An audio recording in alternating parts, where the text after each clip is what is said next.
আজ একটা কথা বলার জন্য আমি এসেছি। সেটা হচ্ছে যে সোশ্যাল মিডিয়াটা আর সত্যি কথা বলতে খোলা যাচ্ছে না।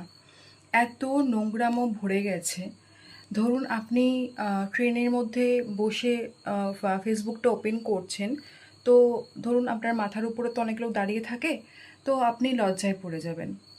তাও তাদের ভিউজ অনেক বেশি।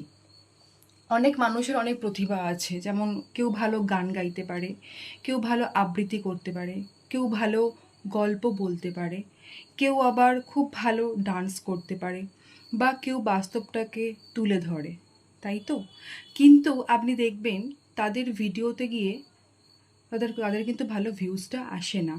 অথচ কিছু মানুষ, মানে আমি নামটা বলছি না, আপনারা হয়তো আইডিয়া করে নেবেন আমার এই কথাটা বলার পর। কিছু মানুষ এই ফেসবুকের বা ইউটিউবের পয়সাতেই বাইরে বাইরে ঘুরতে যাচ্ছে, এত উড়ছে, ঠিক আছে, এত উঠছে, যাদের মানে সাধারণ মানুষের যে লাইক কমেন্ট ভিউজ এতেই তো ওদের মানে পেমেন্টটা আসে। তো তাদের টাকাতেই লোকে থাইল্যান্ড যাচ্ছে, বিদেশ যাচ্ছে, বা যেখানে সেখানে যাচ্ছে। আবার তাদেরকেই বলছে যে তোমাদের অকাত নেই, মানে তাদের অকাত দেখাচ্ছে। তো মানে আমি এই ব্যাপারটা নিয়ে বেশি এই জন্য বলতে চাইছি না, কারণ সত্যি কথা বলতে সেই সব ভিডিও 1 মিলিয়ন 2 মিলিয়ন ভিউজ চলে যায় 1-2 ঘন্টা 3 ঘন্টার মধ্যে। তাদের মানে ওই ভিডিওগুলোতে কমেন্টস লাইকে শেয়ারে ভর্তি হয়ে যায়। তো আসলে আমরা সবাই বলি যে এই ভিডিওগুলো পছন্দ নয়, আমরা দেখবো না, কেন এই ধরনের ভিডিও করি।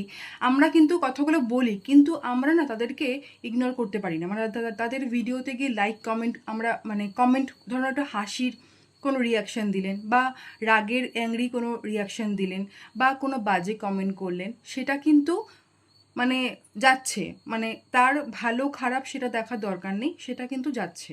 তো সেই জায়গা দাঁড়িয়ে আমরা তাদের তাদের ভিডিও থেকে কোনো রকম কমেন্ট লাইক করবই না।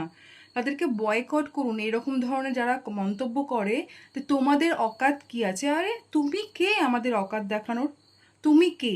মানে আমি একটা কথা বলি, আজকে আমি এই প্ল্যাটফর্মে এসছি।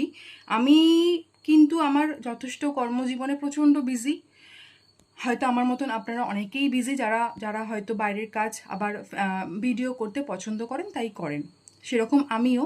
তো সেই জায়গা দাঁড়িয়ে আমরা এত বিজি থাকার পরেও আমরা এই লাইনটাতে আছি, তার নিজস্ব নিজস্ব অনেকের অনেক কারণ আছে। আমার কারণটা সম্পূর্ণ আলাদা, আমি একদিনকে আপনাদেরকে এসে বলবো। আর একটা কথা বলি, যে আমার কিন্তু অন্যদের মতন, মানে অন্যরা যারা এই ধরুন ইউটিউবের পয়সায় ফেসবুকের পয়সায় বিদেশ ঘুরতে যাচ্ছে, ঠিক আছে, মানে অনেক জায়গায় ঘুরতে যাচ্ছে, আবার আপনাদেরকেই এসে ছোট ছোট মন্তব্য করছে। তো আমি তো আমার নিজের অফিসের কাজের জন্যই বাইরে যাই বা কিছু যাই, আমার কাউকে ওরকম দেখানোর প্রয়োজন নেই, তো দেখাইও না আমি। তো সেটাই হচ্ছে তাদের আর আমাদের মধ্যে পার্থক্য। এবার মানুষের মধ্যে শিক্ষা নাই থাকতে পারে, কিন্তু কথা বলার ধরনটা শিক্ষা থেকে আসে না, তাই না? এটা মানে নিজস্ব মনোবৃত্তি প্রবৃত্তি ব্যাপার। তো যাই হোক, মানে এইসব সমস্ত ভিডিওগুলোকে ইগনোর করুন, এগুলোকে আর বাড়তে দেবেন না, কারণ এটা এত বেশি বেড়ে গেছে না এই ধরনের ভিডিওগুলো, মানে কিছু বলার নেই। তো আমার জাস্ট এইটুকুই বলার ছিল। দেখুন আমি আমার কথাটা রাখলাম, এবার আপনারা কতটা এটা নেবেন সেটা আপনাদের ব্যাপার। ভালো থাকবেন, গুড নাইট।